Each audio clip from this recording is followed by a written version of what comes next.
Bonjour et bienvenue dans le salon de la réflexion. Heureuse de vous retrouver. Aujourd'hui, nous serons avec une conteuse et pas n'importe quelle conteuse. Nous serons avec Floppy, une conteuse ivoirienne de renom. Bonjour Floppy. Bonjour Nadia. Merci d'être avec nous. Merci pour l'invitation. Moi, j'ai tout de suite envie de demander à Floppy de décrire son style vestimentaire. Ah, déjà là, bon, je commence déjà par la coiffure parce que ça fait plus de 5 ans que j'ai la même coiffure. Et la coiffure et les boules représentent les continents, les 6 continents. Et le cori devant, ça c'est la richesse parce que ça représentait l'argent et tout. Et comme le conte est une richesse, et donc avec le conte qui est ma richesse, je vais faire le tour du monde. Et les cordes qui sont juste à côté, c'est la transmission. La corde que je tends à ceux qui ont envie de faire le conte comme moi. Et donc, ceux que je forme, c'est eux qui vont faire le tour du monde après. Voilà. J'espère qu'à la fin de l'émission, j'aurai droit à ces cordes-là. Hein? J'espère vraiment qu'à la fin de l'émission, j'aurai droit à ces cordes. Certainement parce que, bon, je crois que l'échange sera quand même une petite formation aussi. Oui, pourquoi pas, pourquoi pas. Voilà. Et je sais de Floppy que c'est une personne avec beaucoup d'énergie. D'où est-ce que Floppy tire toute cette énergie? Cette énergie, je pense que c'est inné. Parce que, bon, moi-même, je sais pas d'où ça vient. Mais c'est ce qui fait un peu la force de Floppy. Après les représentations, mais elle a beaucoup d'énergie et tout. Bon, c'est pas comme si je travaille pour pouvoir avoir de l'énergie, mais je pense que c'est inné. Floppy, en tant que conteuse, ça fait combien d'années? Floppy, en tant que conteuse, bon, j'ai côtoyé le conte en 2006, mais c'est à partir de 2013 que j'ai décidé quand même de faire du conte mon métier. Et j'ai commencé à travailler. Et si on veut bien voir, c'est à partir de 2017 que Floppy a commencé à faire ses grandes tournées aujourd'hui. Avec le conte, c'est ça? Avec le conte. Ça a été quoi le parcours? Le parcours, bon, je suis dans un groupe de conteurs et on participe à l'émission de vacances. Il était une fois. Et là-bas, j'étais l'assistante, hein. Ceux qui répondent quand on dit n'est-ce pas, et puis tu fais c'est ça même et tout. Et il y avait une conteuse, et après ça nous on a été au concours de vacances culture, qui était un concours initié par le ministère de la Culture. Et là-bas la conteuse titulaire, elle venait de faire un bébé, donc elle pouvait plus voyager. Et c'est moi qui l'ai remplacée. Quand on est parti, on a eu le prix en compte.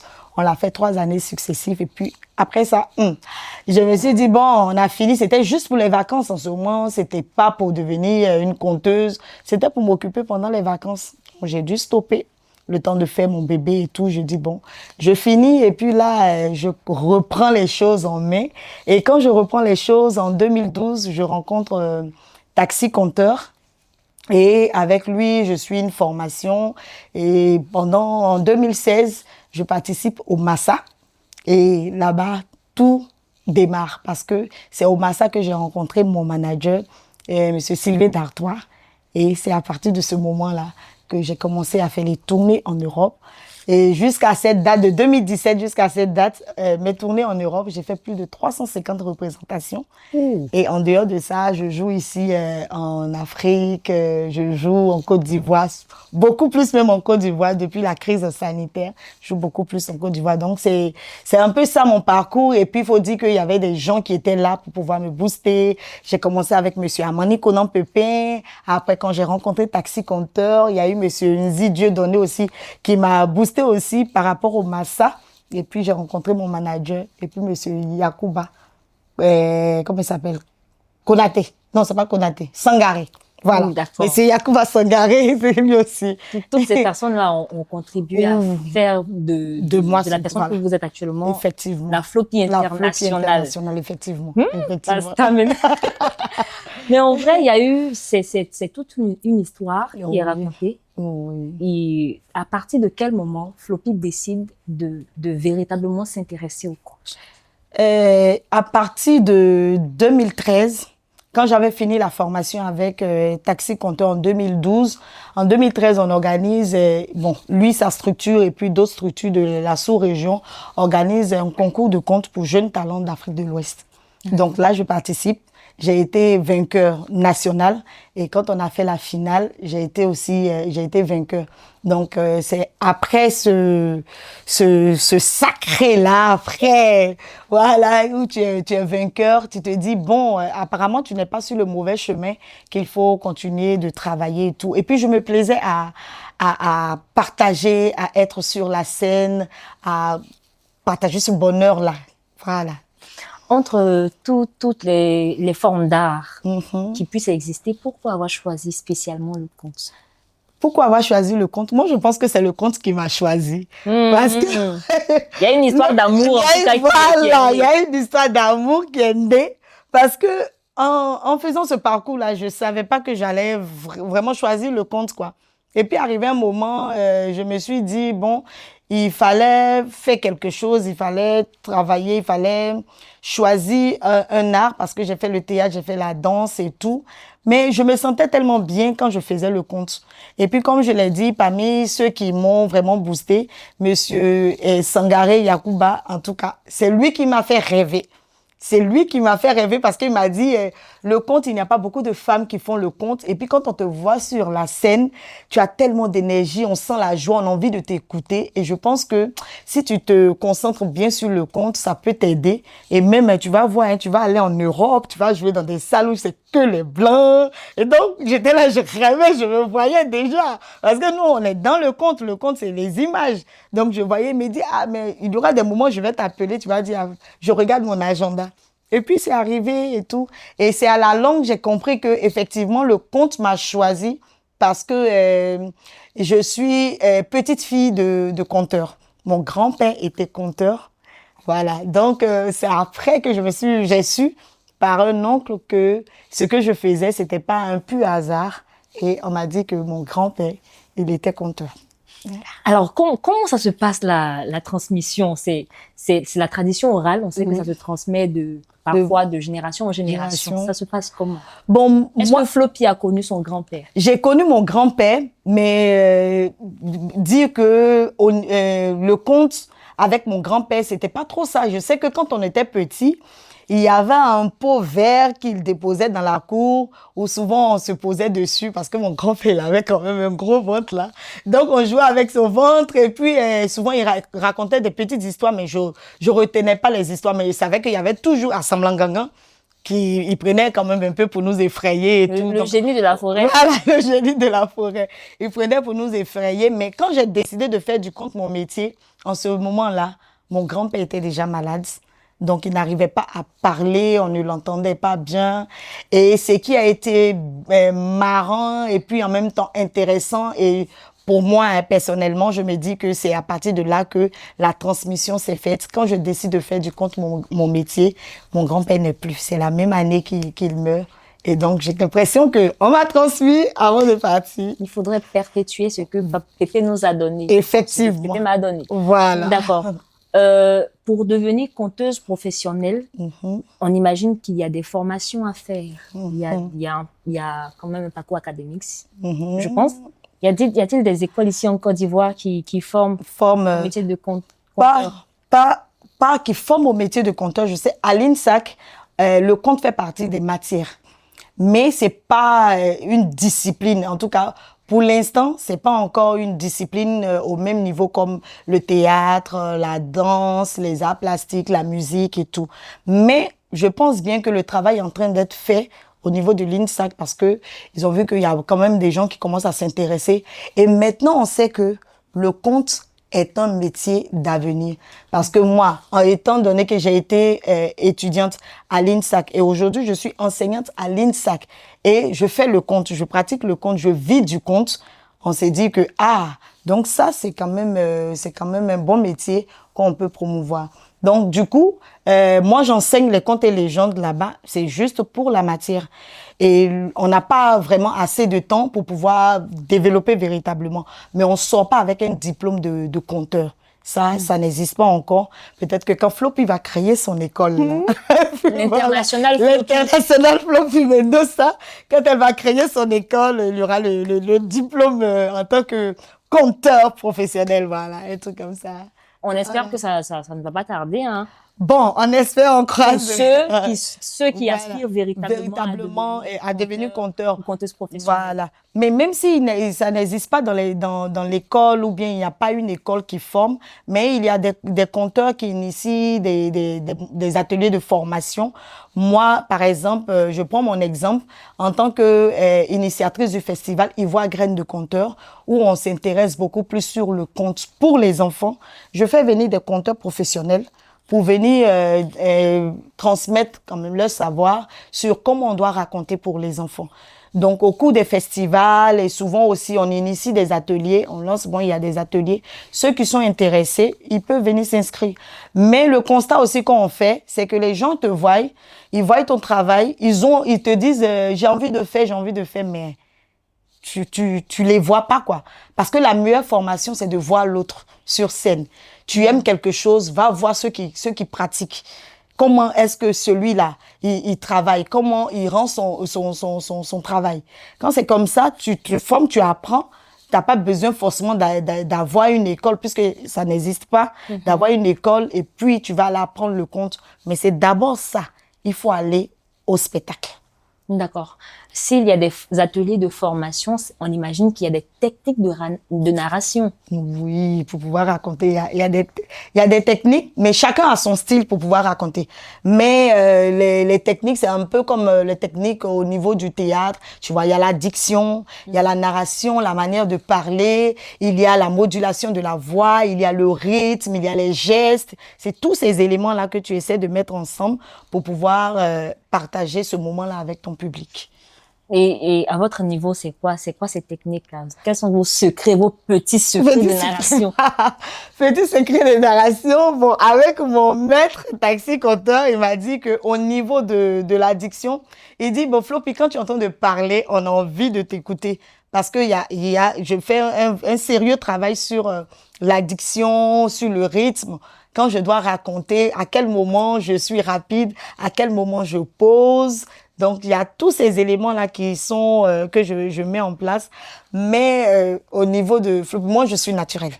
Voilà, c'est ce qui fait vraiment... Ça, on l'avait bien remarqué. Voilà, je suis naturelle, c'est moi-même là. Moi-même, Floppy, quand tu vois comme ça là, sur la scène, c'est la même chose que je produis.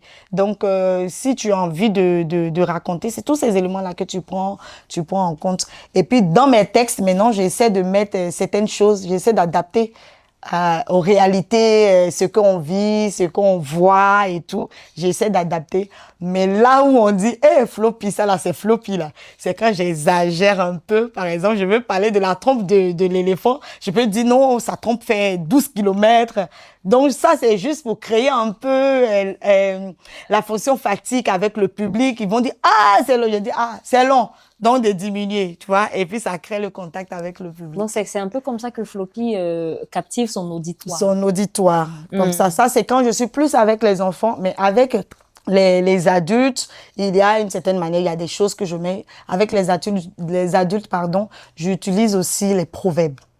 Les proverbes sont beaucoup dans mes histoires et souvent les adultes, même c'est pas les proverbes là, on reconnaît Floppy. Et il y a eu des moments où par exemple, en Martinique, j'ai fini de jouer. Quand j'ai donné l'adage qui dit quand on n'a pas ce qu'on aime, il faut aimer ce qu'on a. Il y a une dame qui, après le spectacle, qui a demandé que j'écrive ça pour lui donner. L'international. Alors, déjà, comment vous choisissez vos histoires? Mes histoires, en fait, moi, je lis beaucoup. Parce que il faut dire, je vais pas au village pour aller chercher des histoires. Je lis beaucoup, j'observe beaucoup mon environnement. Et quand je suis en train de lire, je crois que l'histoire me dit, raconte-moi. Parce que quand tu commences à lire plusieurs histoires, il y a l'histoire que tu dois raconter, tu te sens déjà. Tu as l'impression d'être sur la scène, en train de raconter cette histoire. L'histoire me parle, raconte-moi, raconte-moi. Et puis, je prends cette histoire et puis j'essaie de travailler maintenant sur l'histoire, comment je l'adapte à ma façon, comment je fais pour pouvoir mettre les chansons dedans, comment je fais pour pouvoir commencer l'introduction et tout. Et puis, je commence à travailler l'histoire. Donc, en général, ce sont des histoires lues Oui. qui sont racontées. Les histoires lues qui sont adaptées, qui sont racontées. Mais maintenant, j'ai écrit moi-même mes histoires qui ne sont pas encore publiées. Peut-être que ça va venir. Donc, souvent aussi, j'ai écrit des histoires. Souvent aussi, j'écoute. Au départ, j'écoutais beaucoup. J'ai mon oncle qui écrit des histoires aussi, qui m'a raconté aussi certaines histoires. Donc, c'est tout ça. Mais maintenant, là, je lis beaucoup et aussi, j'ai écrit mes histoires. D'accord. Donc, c'est en fonction du public que l'histoire est racontée. Sinon, l'histoire est choisie. Oui, en Pour un fonction du public public. qui a des enfants À des enfants, d'une tranche d'âge entre 2 à 6 ans, c'est un spectacle qui doit durer maximum combien de minutes, combien d'heures? je fais juste au plus 30 minutes. Au plus 30 minutes que je fais, sinon je fais 20, 25. Et puis le niveau de langue, le vocabulaire que j'utilise, je fais très très attention au niveau au vocabulaire que j'utilise. Et puis avec les tout petits, je fais tout pour qu'il y ait. C'est plus des contes où on sait qu'on va répéter des choses et puis on va faire des petits jeux dedans. Par exemple, tu vas faire il marche, il marche, il marche, il marche, il marche. Et puis eux tous ils prennent, il marche, il marche, il marche. Donc il y a la manière de raconter quand tu es avec les tout petits et puis la manière de raconter quand tu es avec les grands. J'aimerais bien aller à l'école de Floppy pour apprendre. Mais après, tout le monde ne peut pas devenir conteur. Non. Est-ce que parfois, on va dire que c'est un don? Ça peut être un don pour certains, ça peut être aussi le travail. Le travail, il y a d'autres qui viennent, bon, ils aiment, ils ont envie de raconter, mais il suffit que tu travailles, tu te dis que c'est ce que tu veux faire vraiment, et puis tu te donnes les moyens. Tu te donnes les moyens, puis tu arrives. D'accord. C'est quoi les différentes étapes de votre préparation avant chaque spectacle? Avant le spectacle, avant de monter sur scène. Est-ce que j'ai préparation? Mais bon, je m'occupe de ma coiffure. Ça, j'ai envie de dire que c'est la base des bases. Il faudrait que l'identité voilà, soit là. Le costume, parce que je me dis, quand j'arrive sur scène là, au moins pour donner envie aux gens de te regarder et tout. Mais bon, j'essaie de revoir un peu les histoires. Quand je dois monter sur scène, qu'est-ce que je fais? Bon, je revise telle histoire. Après, je prends l'autre histoire, je revise. Mais seulement dans ma tête, je ne parle pas. Et puis après, bon, c'est juste la prière que je n'oublie pas avant de monter sur scène. Ça fait partie en même temps de ce que j'appelle gérer son stress, la prière. Gérer son stress. Bon, j'utilise pas la prière pour gérer mon stress. Moi, quand je dois gérer mon stress, je dis simplement, Floppy, va t'amuser.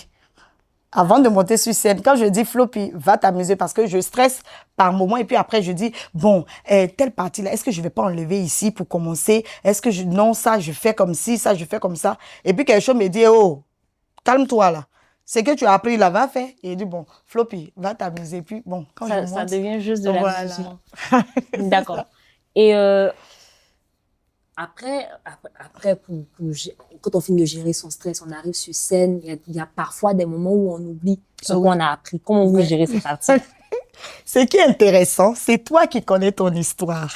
Donc toi, tu n'as pas besoin de montrer au public que tu as oublié. Moi, j'ai déjà été sur scène où j'ai oublié des parties, mais je connais la trame de mon histoire. C'est pourquoi, même quand je fais la formation avec les enfants conteurs, on n'est pas dans la récitation, on apprend par cœur. Tu connais la trame de l'histoire. Si tu oublies une partie là, toi seul là, tu sais ce que tu dois mettre pour pouvoir te rattraper. Mais tu ne dois pas montrer à ton public que tu as oublié une partie. Sinon, ça arrive. D'accord. On parlait tout à l'heure d'adapter les contes à nos réalités. Ça se passe comment? Bon, c'est beaucoup d'observations, beaucoup d'écoute et tout autour. Et en fonction de l'histoire, tu te dis, bon, ça, j'ai envie d'insérer ceci dans mon histoire. Je prends un exemple. Moi, j'ai un conte avec un chasseur et il y a une partie où le coq doit intervenir. Je me suis dit, bon, moi, je suis en Côte d'Ivoire. On a un argot ivoirien qu'on appelle le nouchi. Donc, j'ai fait le coq en nouchi. Et ça, je le joue, même en Europe, je le joue. Et quand je finis, je leur demande, vous avez compris? Ils disent, non, on n'a pas compris. J'ai dit, ok, ça tombe bien, comme ça, vous irez en Côte d'Ivoire. Tu vois? Donc, je fais ce jeu-là avec ça, je mène dans le spectacle. Et c'est que dans le conte, normalement, c'était pas prévu et tout. Donc, c'est comme ça que moi, j'adapte. Il y a la dernière histoire aussi que j'ai raconté, le spectacle, mon dernier spectacle, où c'était vraiment choisi celui qui allait gérer le grenier. Donc, c'est la fourmi et le grenier. Et donc, je montrais un peu les élections. Donc, j'ai adapté comment les élections se sont passées ici, et même avec les élections municipales, comment ça s'est passé, où on a vu la boule d'Attiqué avec les images et tout ça. J'ai introduit dans le spectacle. Donc, du coup, en tant qu'Ivoirien, on se sent vraiment, on dit, ah oui, et puis, ça crée un peu de joie, un peu de rappel de ce qui s'est passé autour de nous. C'est comme ça un peu que j'adapte mes histoires. Alors, si Floppy a tourné, vous me rappelez un peu le nombre de tournées que vous avez faites? Non, j'ai eu plus de 350 représentations. Plus de 350 représentations. Oui. On imagine que c'est parce Depuis que ces 2017. comptes-là, on n'est pas sur la société, sinon sur le public qui vient vous écouter. Oui. Vous avez déjà eu des feedbacks, genre, quand j'ai fini d'écouter Floppy, Oui. moi, c'est ce que j'ai retenu. Retenu. Moi, je voudrais mettre ça en application. Moi, je voudrais ressembler à Floppy. Oui. Oh, ça, j'ai eu plusieurs retours comme ça. Mais à ce niveau-là, ce qui m'a vraiment touchée, c'est une fois j'ai joué au Palais de la Culture. Et puis quand j'ai fini, moi j'ai invité une amie, elle est venue avec son mari et son chéri en ce moment, c'était pas son mari. Elle est venue avec son compagnon et quand on a fini le spectacle, c'est la leçon de moralité, c'était tous les membres du corps sont différents les uns des autres, mais ils se complètent pour former un seul corps. Chacun de nous a ses qualités, chacun a ses défauts. Si nous rêvons d'une vie vraiment harmonieuse, essayons de conjuguer nos qualités et nos défauts. Car c'est le chevauchement du pied gauche et du pied droit qui fait avancer rapidement. Apparemment, ça l'a touché et il est venu me voir après le spectacle. Il dit, ce que tu as dit là, c'est tellement fort que je suis avec ta camarade là. Je ne fais que penser à ses défauts. Mais là, tu viens de me montrer que je dois tout prendre en compte, que ce soit les défauts, les qualités, je dois tout prendre en compte. Et des mois après, il m'a annoncé qu'il devait se marier. Ils se sont mariés. Ah, mais ça, j'ai envie de dire que moi-même, ça me touche aussi. Moi-même, ça me touche aussi. J'espère que toutes les personnes qui vont nous regarder seront touchées par ce que vous venez de dire. Voilà. C'est très intéressant. Donc, il y a plusieurs autres oui, avec des enfants, surtout même les enfants, et quand ils font leur retour, tu es là. Il y a un qui me dit un jour en tournée, là, il me dit, Floppy, moi je peux t'écouter toute la nuit, je vais pas dormir. Tu vois, c'est-à-dire que ce petit moment qu'il a eu à passer avec toi, il a envie de revivre cela. Il y a d'autres qui finissent, il me dit non, de signer un autographe. Il y a d'autres qui me disent, Floppy m'a salué et tout. Il y a certains qui viennent et puis il veut faire des photos. Et en tout cas, il y a toujours de bons retours. En ce moment-là, on se sent un peu star. On se sent un peu star. On n'a plus la tête sur les épaules. Mais je fais l'effort de pouvoir garder. Parce que si je veux faire monter, tu sais que déjà, je ne suis pas grande de taille. Si la tête doit monter là. Non, je ne rentre pas dans ce débat-là. Mais ça fait vraiment plaisir. Et quand c'est comme ça, tu te dis, je suis sur le bon chemin et il faut continuer. Il faut continuer. Et c'est ce qui me donne vraiment la force de pouvoir continuer dans ce que j'ai choisi de faire. Passion, d'accord. Oui, c'est clair. Continuer, c'est encore bien. Mais Floppy est mère. Oui. Est-ce que ce rôle de mère, là, n'influence pas? Ce rôle de mère, bon, tout est question de programmation. Je sais qu'au départ, avec mon fils, c'était un peu difficile quand il était un peu plus petit parce que j'ai commencé à voyager quand il avait 2 ans. J'ai commencé à bouger un peu. Et après, quand j'ai eu la grande tournée en 2017, j'avais une tournée d'à peu près 2 mois et demi. Et j'ai fait 3 pays, la Belgique, la Suisse, la France. Arrivé un moment, il pensait que je l'avais abandonné. Et il a dit, maman, tu as eu d'autres enfants, tu m'as laissé. Et puis j'ai dit non, que je vais revenir. Donc j'essaie de gérer quand je suis là. En tout cas, je lui consacre vraiment du temps. Je passe des moments avec lui, on fait des choses ensemble et tout, pour ne pas que le jour où je pars en tournée, qu'il puisse se sentir. Mais un jour, il m'a dit quelque chose qui a été très fort pour moi. Il a dit, maman, j'espère qu'un jour tu auras le temps pour moi. Voilà. Donc ça m'a touchée. Je lui ai dit, apparemment, dès que maman bouge trop, il commence à se sentir un peu seul. Et puis je lui ai dit, ne t'inquiète pas. Donc quand il y a une petite occasion, je suis avec lui et on fait des choses ensemble. Il accompagne souvent maman pour ses tournées? Ouais, bon, pas pour les tournées. Il accompagne maman souvent sur des spectacles, mais maintenant là, quand tu lui dis, bon, il est adolescent, quand tu lui dis, bon, j'ai un spectacle, va m'accompagner, il dit, maman, je connais tes histoires. je connais des histoires et tout. Mais des fois, il est avec moi il vient voir mes spectacles. Les séances de répétition se passent devant lui. Des fois, Il donne des fois, ses surtout, avis. voilà, surtout quand j'écris une histoire ou bien je lis une histoire, j'ai envie de raconter cette histoire. C'est mon premier public. En tout cas, quand il est là et puis je fais un travail comme ça, c'est lui que je fais devant lui et puis après, il me donne son avis. Un petit exemple, j'avais créé une petite histoire où il y a c'est une poule qui l'a aidée, elle était laide et puis la poule l'a rendue belle et après son compagnon lui a demandé non, toi tu aimes trop la poule et tout et il faut tuer la poule et tout et à la fin elle a fait du mal à la poule et puis il m'a dit maman, la fille là elle n'est pas intelligente hein. Si c'est moi là, je vais aller au marché, je vais aller acheter autre poulet pour venir déposer. Faut jamais couper l'arbre qui nous donne de l'ombre. C'est ça. Donc, après, je me suis dit, effectivement, moi, j'ai même pas pensé à cela, alors que j'écrivais cette histoire-là pour parler un peu de l'ingratitude et tout. Donc, c'est ça. Même mes neveux, ça, c'est mon premier public, quoi. Est-ce que c'est pas pour cette raison qu'il y a moins de femmes conteuses? Moins de femmes conteuses, la raison. Bon, j'ai pas encore demandé à certaines femmes, mais je pense que ça peut être aussi l'une des raisons. Parce que je sais qu'il y a certaines femmes conteuses qui ont commencé et après l'accouchement et tout, elles sont pas revenues sur scène. Donc, je me dis que peut-être aussi il peut avoir ce cas si tu as un partenaire qui n'est pas très compréhensif parce que quand tu commences à te mettre dans le domaine, à travailler, tu n'as pas assez de temps et souvent tu as envie de créer alors que bon, la famille et tout. Mais tout est question de planning. Tout est question de planning et puis il faut avoir le bon partenaire qui va te comprendre. D'accord. Donc peut-être que ça peut être l'une des raisons. Bon, j'ai pas encore demandé à des conteuses, mais je sais qu'il y a des conteuses qui ont fait des bébés et puis après, bon, elles ont abandonné la scène. D'accord. Là, maintenant, on va parler à des femmes qui ont envie de raconter, qui ont envie de raconter de belles histoires, mais qui n'ont pas forcément, j'ai envie de dire, le temps, qui n'ont pas forcément les capacités nécessaires. Un conseil, deux conseils pour avancer. Bon, d'abord, si tu as envie de raconter, tu veux raconter pourquoi? Est-ce que tu veux raconter, bon, parce que tu racontes comme ça ou c'est quelque chose qui te passionne? Parce que si c'est quelque chose qui te passionne, que tu as envie de faire, tu vas commencer à faire des recherches sur comment on doit raconter. Tu vas commencer à aller au spectacle pour regarder un peu comment les gens racontent. Et à partir de là, toi-même, tu peux trouver ton propre style pour pouvoir raconter. Parce qu'il n'y a pas une façon typique de pouvoir raconter. Quand on doit raconter, il faut que tu sois assis, il faut que tu sois debout. Non. On est libre de pouvoir raconter. Mais pour quelqu'un qui veut le faire, c'est juste essayer de voir. S'il y a des formations, on s'intéresse. On fait des recherches sur Internet pour voir comment ça se passe. On va regarder des spectacles. Et je pense que avec ça, tu peux toi-même vouloir raconter. Mais si tu racontes parce que bon, celle elle a raconté, je veux raconter, ça sera pour un temps.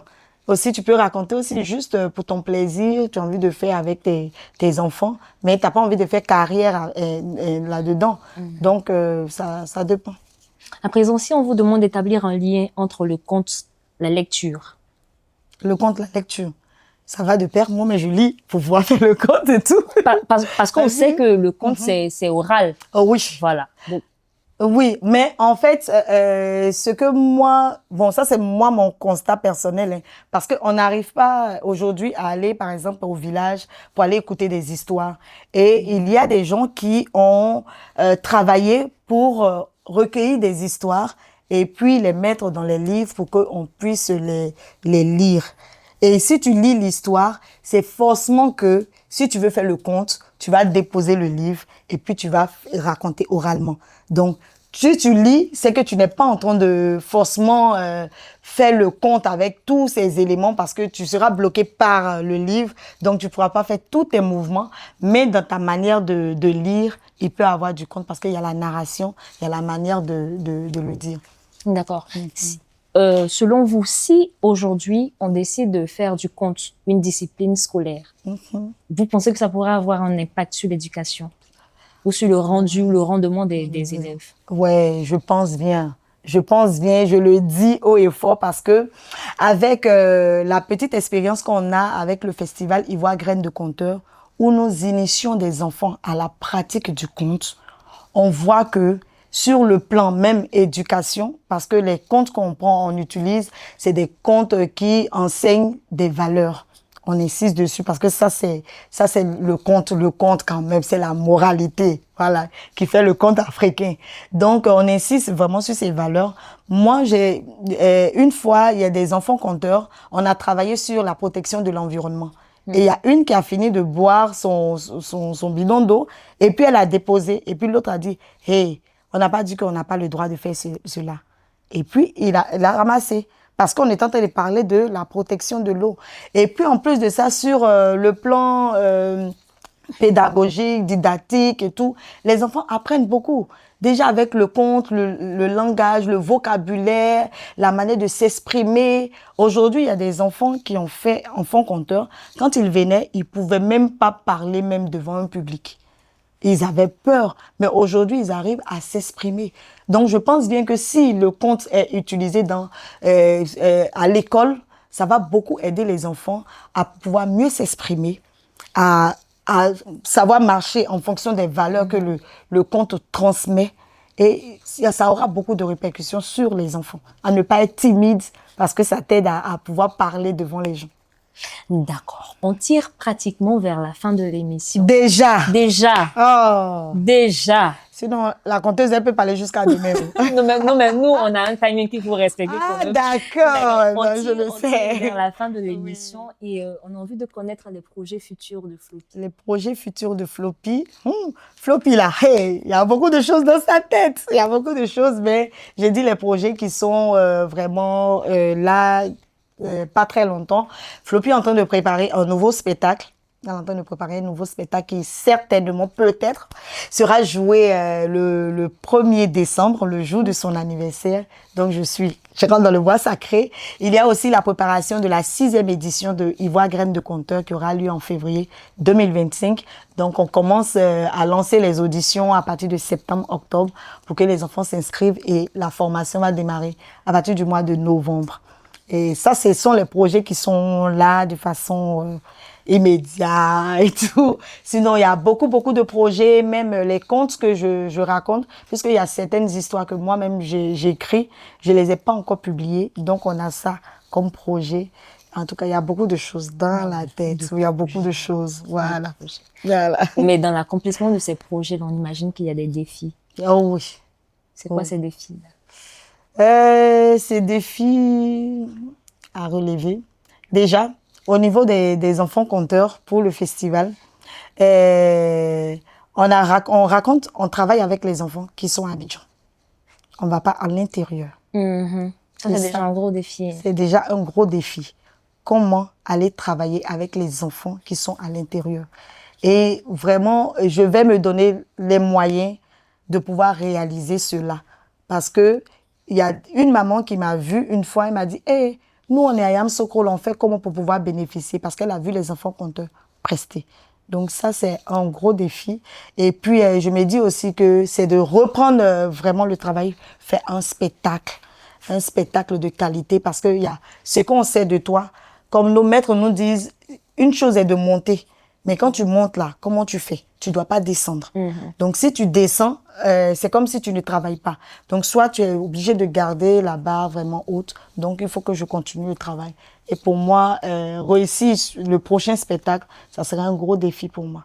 Parce que ce que je veux faire, c'est jouer. Je joue seule, mais travailler sur les légendes africaines, travailler sur les héroïnes, c'est quelque chose de fort parce que il faut connaître l'histoire.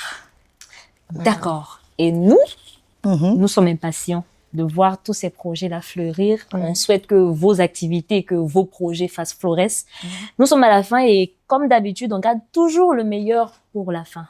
Floppy, on va finir sur une note de conte. Je suis un public. J'ai envie d'entendre Floppy compter. La fille là, elle m'a dit ça. J'ai combien de temps? Parce que Floppy peut compter pendant 1 heure. Maximum 2-3 minutes. Maximum 2-3 minutes. 2-3 minutes. Quelle histoire que je raconte quand c'est 2-3 minutes. J'aime beaucoup cette petite histoire-là parce que Ça me touche, hein, ça me touche. C'est l'histoire d'un petit papillon qui est tout blanc. Il n'aimait pas sa couleur. Il voulait avoir plusieurs couleurs sur lui. Alors un jour, il est allé voir son ami le perroquet qui était très coloré. Hey, mon ami, comment tu as fait pour avoir toutes les couleurs? Son ami lui a dit, j'ai fait un long voyage, je suis allé dans les pays colorés. Et quand je suis revenu, j'ai eu toutes les couleurs. Donc le lendemain, le petit papillon décide de faire le même voyage. Il arrive dans un pays où tout est rouge, il a des taches rouges. Il arrive dans un pays où tout est vert, il a des taches vertes. Et ainsi de suite, quand il a fini son voyage, il était très coloré. Mais quand il rentre chez lui, tous les chasseurs de papillons l'ont trouvé tellement beau, tout le monde voulait le capturer. Il commence à voler, il voit des enfants, il se cache derrière des enfants. Eux aussi, ils veulent attraper le petit papillon. Oh, il est trop joli. Il va se poser sur l'eau, les grenouilles disent, ah, mais le papillon, il est beau. Donc, tout le monde voulait le capturer. Et il a réussi à aller chez son ami. Il a dit à son ami, s'il te plaît, aide-moi. Moi, je ne veux plus avoir toutes tes couleurs. Avant, j'avais ma couleur blanche, je n'avais pas de problème. Mais depuis que j'ai toutes les couleurs, tout le monde veut me capturer. Aide-moi. Et il lui a dit, quand la lune sera très haute dans le ciel, tu iras à l'eau de la fontaine. Quand tu vas plonger, tu verras. Et c'est ce qu'il a fait. Quand tout le monde dormait, il est allé à l'eau de la fontaine. Il a plongé. Et quand il est ressorti, il avait sa couleur blanche. Et depuis ce jour, il n'a jamais voulu changer de couleur. Juste pour dire, nous devons être fiers de ce que nous avons, fiers de ce que nous sommes. J'ai envie d'applaudir. J'applaudis. Non, mais vraiment, moi, j'avais envie de donner même la moralité du genre pour vous dire que j'ai compris. Il faut se contenter de ce qu'on a, de ce qu'on est. Merci, Floppy. Merci. Ce fut une joie, ce fut un plaisir d'être avec vous. Oui. Et nous, on vous dit à bientôt, en espérant que vous vous porterez bien d'ici la prochaine émission. Et n'oubliez pas d'être heureux.